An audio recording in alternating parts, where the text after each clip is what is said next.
Doctor Muhammad Yunus একজন বিশ্বখ্যাত বাংলাদেশী অর্থনীতিবিদ, সমাজ সংগঠক এবং উদ্যোক্তা।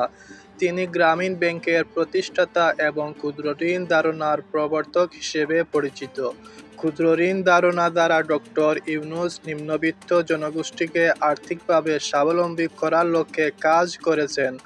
বর্তমানে ডক্টর মুহাম্মদ ইউনূস বাংলাদেশ সরকারের প্রধান উপদেষ্টা হিসেবে দায়িত্ব পালন করছেন। ডক্টর মুহাম্মদ ইউনূসের মূল অবদান ও স্বীকৃতি। গ্রামীণ ব্যাংক।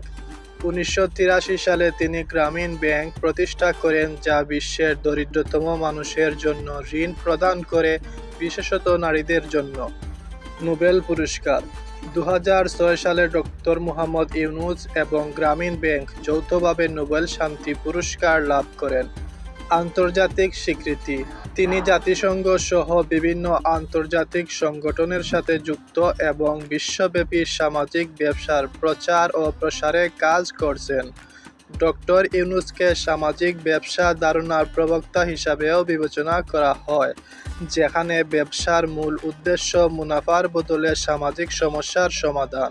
তো এই ছিল ডক্টর মুহাম্মদ ইউনূস সম্পর্কে আপনার কোনো মতামত থাকলে কমেন্ট বক্সে জানিয়ে যাবেন।